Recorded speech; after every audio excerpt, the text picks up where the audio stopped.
타이완에 대해 아무도 말하지 않는 19가지 놀라운 사실들. 백스. 야시장은 단순한 관광지가 아닙니다. 그것은 일상생활에 깊이 뿌리내리고 있습니다. 음식의 죄악의 천국이라는 별명을 가진 타이완은 모험적인 입맛을 가진 사람들을 위한 놀이터로 변합니다. 여기서 음식의 경계는 사라집니다. 악취 나는 두부의 연기가 당신을 용감하게 만들고, 종이봉지에서 튀긴 오징어가 흘러나오며 버블티는 꿀처럼 흐릅니다. 약한 위장을 가진 사람들에게는 기이한 맛의 악몽이지만 호기심 많은 사람들에게는 이 세상 천국 같은 곳입니다. 반짝이는 불빛 아래 타이완의 진면목을 보여주는 혼란스럽고 매혹적인 향연이 펼쳐집니다. 타이완에서 고인을 위해 실제 돈을 태운다는 의식을 들어본 적이 있나요?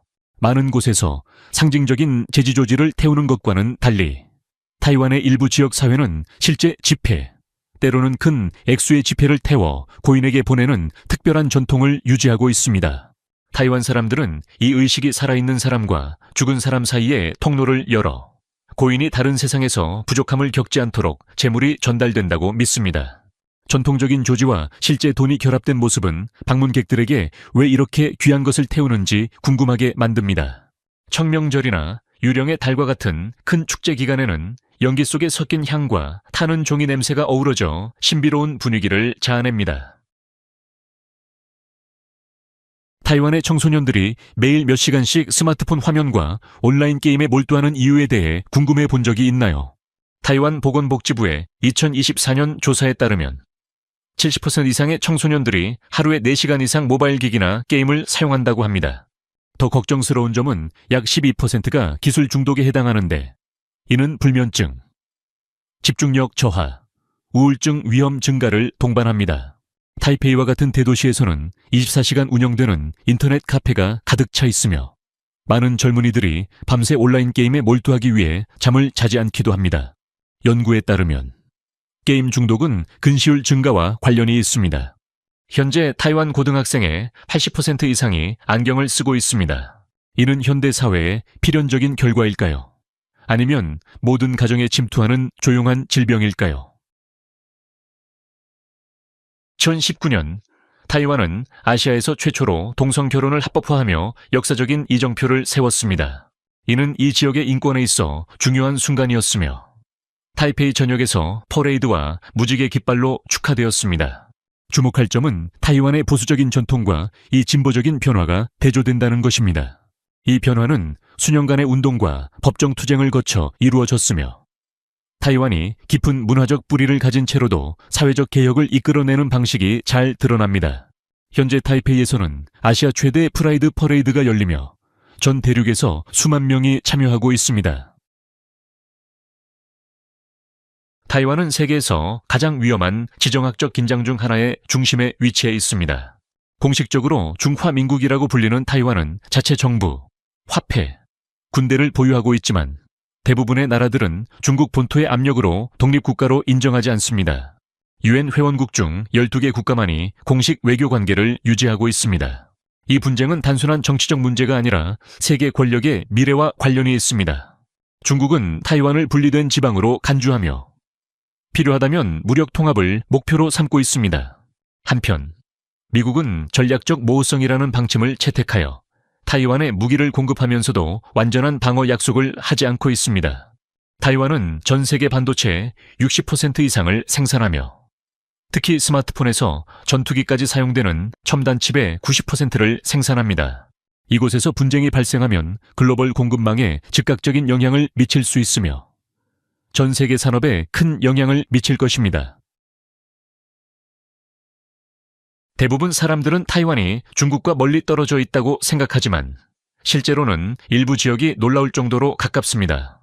타이완이 통제하는 킨멘 섬은 중국 본토와 저조이 때 불과 6km 거리입니다. 해안에서 보면 중국의 샤먼 도시가 맨눈으로 보입니다. 이 근접성은 수십 년간의 긴장을 형성했습니다. 냉전 시기, 이 섬들은 강력히 요새화되었고 양측에서 발사된 포탄이 자주 내리며 킨멘을 세계에서 가장 군사화된 지역 중 하나로 만들었습니다. 타이완과 중국이 이렇게 가까운 사실을 알고 있었나요? 알았다면 1번을, 몰랐다면 2번을 댓글로 남기고 여러분의 생각을 들려주세요. 스마트폰을 사용하거나 비디오 게임을 하거나 현대 자동차를 운전할 때 여러분은 아마 타이완에서 만들어진 것에 의존하고 있을 것입니다.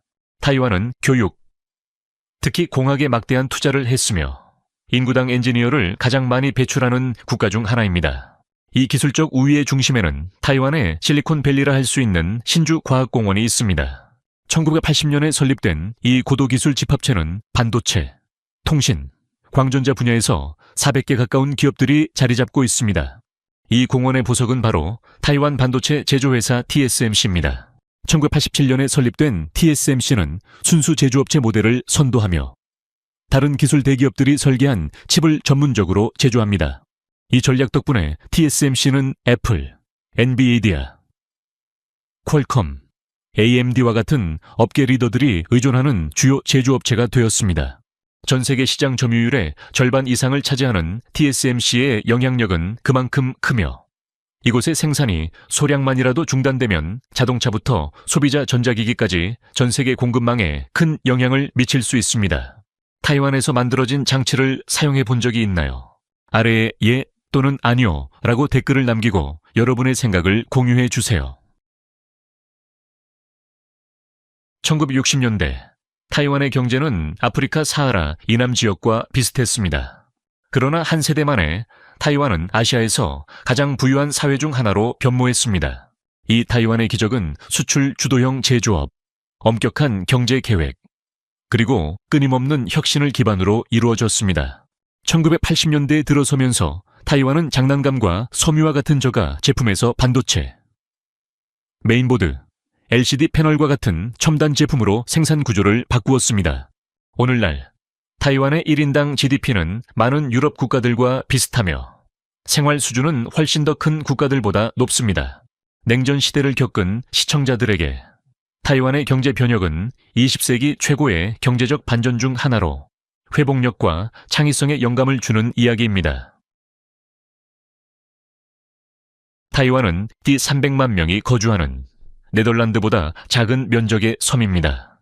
타이완은 선거, 여권, 군대를 보유하고 독립국가처럼 기능하지만 공식적으로는 몇몇 국가들만 이를 인정합니다.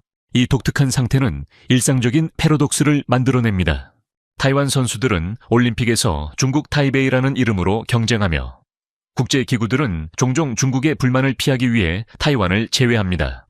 그러나 외교적 고립에도 불구하고 타이완은 경제적, 문화적으로 번창하며 중국 유산, 토착 전통, 일본 식민지 시절에 영향을 섞어 독특한 정체성을 만들어냈습니다. 이 비디오를 끝까지 시청했다면 비디오를 즐기셨다는 사실을 알고 기쁩니다. 그렇다면 채널을 구독하고 알림을 켜는데 5초를 투자하세요. 이제 타이완의 군사 정권에서 활기찬 민주주의로의 여정을 함께 살펴보겠습니다. 타이완은 거의 40년 동안 군사 정권 아래 있었으며 이는 현대 역사에서 가장 긴 기간 중 하나입니다. 백색 테러 기간 동안 수천 명이 정치적 반대 이유로 수감되거나 처벌을 받았으며 지역 방언을 사용하는 것도 금지되었습니다. 그러나 1980년대 후반 타이완은 평화적으로 민주주의로 전환했습니다. 1996년에는 타이완 최초의 직선제 대통령 선거가 이루어졌고 이는 중국어를 사용하는 세계에서 처음으로 이루어진 민주주의 선거였습니다. 오늘날 타이완은 아시아에서 가장 자유로운 사회 중 하나로 활발한 선거와 튼튼한 시민사회를 유지하고 있습니다. 그럼에도 불구하고 타이완은 끊임없는 외부의 위협에 직면해 있습니다. 중국 이주민들이 도달하기 전 타이완은 오스트로네시아 민족들이 살던 곳이었습니다. 그들의 조상들은 태평양을 가로지르며 하와이와 뉴질랜드까지 도달했습니다. 오늘날 타이완 인구의 약 2%만이 공식적으로 원주민이지만 그들의 영향은 타이완 문화에 깊이 스며들어 있습니다. 언어학적, 고고학적 증거에 따르면 타이완은 오스트로네시아 민족들의 고향일 수 있으며 이는 인류 역사상 가장 넓은 이주 중 하나의 발원지로 여겨집니다. 폴리네시아의 찬트나 태평양 섬 주민들의 카누를 볼 때 그들의 뿌리가 수천 년 전 타이완의 산지로 거슬러 올라갈 수 있습니다. 이 원주민들은 여전히 독특한 축제와 공예를 보존하고 있습니다. 예를 들어 부는 부족의 귀사격 축제는 젊은 남성들의 궁수를 시험하는 전통으로 수세기 동안 전해져 내려왔습니다. 아이러니하게도 전통적인 중국 문화의 많은 부분이 본토 중국보다 타이완에서 더 잘 보존되어 있습니다. 본토에서 문화 대혁명이 일어났을 때 많은 사원들이 파괴되었고 많은 전통들이 금지되었습니다. 그러나 타이완은 고전적인 한자, 유교 의식, 그리고 수백 년 된 축제들을 유지했습니다. 타이페이의 롱산 사원이나 타이난의 공자 사원을 거닐다 보면 수백 년 동안 거의 변하지 않은 섬세한 조각과 의식을 볼 수 있습니다. 용선 축제나 설날과 같은 축제는 다른 중국어를 사용하는 지역에서는 점점 희귀해지고 있는 경건함과 진정성으로 축하됩니다. 타이완은 수십 년의 정치적 격변을 거친 후 고대 중국 전통에 살아있는 창을 제공하는 특별한 장소입니다. 타이완에서 추석은 단순히 달을 바라보고 월병을 나누는 날이 아닙니다. 이는 바로 국가적인 바비큐 휴일입니다. 섬 전체에서 가족과 친구들이 모여 야외에서 고기와 해산물을 구우며 만개한 달빛 아래 즐깁니다. 이 전통은 1980년대에 간장 회사들이 추석 바비큐용 제품을 마케팅하면서 시작되었고 빠르게 사랑받는 관습으로 자리 잡았습니다. 상상해보세요. 온 동네가 지글거리는 꼬치의 향기로 가득하고 아이들은 랜턴을 들고 뛰어다니며 가족들은 밤늦게까지 이야기를 나누는 모습이요. 타이완에서만 볼 수 있는 수백 년 된 축제를 독특하게 변형한 모습입니다. 타이완이 전 세계에서 사랑받는 이유 중 하나는 바로 음식입니다. 타이완의 야시장은 전설적입니다. 지글지글한 웍, 끓는 국물, 달콤한 향이 뒤섞인 혼란스러운 미로입니다. 타이완의 요리는 푸젠성의 영향, 원주민 재료, 일본 식민지 유산을 결합해 지구 어디에도 없는 특별한 요리를 만들어냅니다. 버블티 보바는 1980년대에 타이완에서 발명되어 세계적인 인기를 끌었습니다. 소고기 국수, 악취 나는 두부, 그리고 간장 돼지고기 덮밥은 타이완의 이민자 역사와 혁신적인 현재를 담고 있는 대표적인 음식입니다. 미슐랭도 타이완의 스트리트 푸드를 인정했습니다. 타이페이의 일부 가판대는 미슐랭 비브 구르망 상을 받았습니다. 버블티만큼 전 세계를 넓게 퍼진 문화 수출품은 드물 것입니다. 오늘날 버블티는 미국의 교회 쇼핑몰에서부터 유럽과 중동의 고급 카페까지 어디서든 찾을 수 있습니다. 하지만 대부분의 사람들은 1980년대 타이완에서 시작된 겸손한 시작을 알지 못합니다. 그것은 대기업의 실험실이 아니라 작은 가족 운영의 차집에서 오후 손님들을 유혹하기 위한 실험에서 비롯된 것이었습니다. 가장 유명한 기원 이야기는 타이중에서 시작됩니다. 한 차집 관리자가 전통 디저트에 사용되는 타피오카 공을 아이스 밀크티에 넣었습니다. 쫄깃한 진주와 달콤한 차와 우유가 어우러져 그 당시에는 전혀 없던 재미있는 식감을 만들어냈고 이는 즉시 학교 어린이들 사이에서 인기를 끌며 섬 전체로 퍼졌습니다. 1990년대 초 타이완 곳곳에 버블티 가게들이 생겨났고 두 번째 혁명이 시작되었습니다. 프랜차이즈화가 이루어진 것입니다. 젊은 기업가들은 해외에서 타이완 학생 커뮤니티를 대상으로 이 독특한 음료의 가능성을 봤습니다. 그 후 버블티는 대륙을 넘어 전 세계로 퍼져나갔습니다. 오늘날 도시마다 보바 축제가 열리고 소셜미디어 인플루언서들은 새로운 맛을 리뷰하며 경쟁합니다. 그러나 타이완 사람들에게 버블티는 단순한 음료 그 이상입니다. 그것은 문화의 대사입니다. 그 익숙한 넓은 빨대와 얼음이 담긴 컵이 흔들리는 모습을 보면 타이완의 부드러운 힘이 작동하고 있음을 알 수 있습니다. 타이완의 창의성의 달콤한 상징, 한 모금씩 세계를 정복한 그 모습을 볼 수 있는 기회입니다. 타이완은 세계에서 가장 인구 밀도가 높은 곳 중 하나로 스위스 크기의 섬에 이 300만 명이 거주하고 있습니다. 이처럼 높은 인구 밀도는 쓰레기 처리 문제를 악화시킬 수 있습니다. 그러나 타이완은 이 문제를 기회로 바꾸어 세계에서 가장 정교한 재활용 및 폐기물 감소 시스템을 만들어냈습니다. 변화는 1990년대 후반에 시작되었습니다. 당시 타이완은 심각한 쓰레기 위기에 직면했었습니다. 쓰레기 매립지가 넘쳐나고 불법 투기가 만연하며 새로운 처리 장소도 부족했습니다. 대중의 불만이 커지면서 정부는 정책뿐만 아니라 공공문화를 포함한 대대적인 개혁을 시작했습니다. 시민들은 재활용품을 여러 카테고리로 구분해야 했고, 혁신적인 버린 만큼 내는 시스템이 도입되어 가정에서 발생하는 비재활용 쓰레기에 대해 요금을 부과하며 쓰레기 감소를 유도했습니다. 가장 유명한 요소는 바로 쓰레기 수거차입니다. 타이완의 쓰레기차는 예고 없이 도착하는 것이 아니라 멜로디를 방송합니다. 종종 베토벤의 퓨얼 앨리스나 아이스크림 트럭처럼 메이든 스프레이어가 울려 퍼지며 동네에 들어옵니다. 이는 단순히 기발한 것이 아니라 주민들에게 분리된 쓰레기를 차로 직접 가져가도록 알리는 신호입니다. 이 밤의 의식은 쓰레기 처리라는 불쾌한 일을 공동의 행사로 바꿉니다. 이웃들은 대화를 나누고, 아이들은 뛰어다니며, 가족들은 거리에서 모여 독특한 문화적 순간을 만들어냅니다. 재활용을 넘어 타이완은 신재생 에너지 분야에서도 적극적으로 활동하고 있습니다. 섬의 서쪽 해안에는 강력한 바람을 이용한 풍력 터빈이 점재해 있습니다. 태양광 농장은 농촌 지역의 지붕을 덮고 있습니다. 정부의 야심찬 에너지 전환 계획은 원자력 발전을 단계적으로 줄여가고 청정 대체 에너지를 대폭 늘려가는 것을 목표로 하고 있습니다. 이는 자원이 한정된 국가에서 매우 어려운 일이지만 영감을 주는 길이기도 합니다. 작은 지역인 타이완은 환경 모델로서 전 세계에 중요한 교훈을 주고 있습니다. 밀집된 지역에서도 창의성, 시민 참여, 지속적인 정책으로 지속 가능성을 이룰 수 있음을 보여주고 있습니다. 오늘날의 타이완을 이해하려면 섬에서 여성들의 역할 변화에 대한 깊은 이해가 필요합니다. 이는 단 한 세대 안에 이루어진 변화를 보여줍니다. 얼마 전만 해도 전통적인 유교적 기대는 여성들을 주로 가정 내로 제한했습니다. 그러나 20세기 후반에 들어 타이완의 급속한 경제 성장과 민주화는 성 역할을 재정의할 기회를 만들었습니다. 교육은 중요한 역할을 했습니다. 타이완은 제2차 세계대전 이후 교육에 대규모로 투자했고 1980년대에는 여성들의 대학 진학률이 급증했습니다. 이 교육받은 세대는 반도체 공학부터 금융에 이르는 남성들이 지배하던 산업에 진입하여 타이완의 경제 기적을 이끄는 데 도움을 주었습니다. 문화적으로 타이완 여성들은 우아함과 회복력의 대사로 자리 잡았습니다. 타이완의 패션은 여러 전통을 융합한 것입니다. 일본 미학의 세밀한 단순함, 중국 남부 전통의 활기찬 색감, 그리고 기술 중심 사회의 글로벌 감각이 결합되어 있습니다.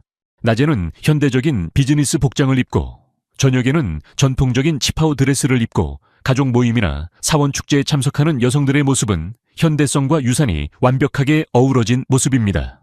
정치적으로 타이완은 2016년에 차이잉권 대통령을 선출하며 역사적인 순간을 맞이했습니다.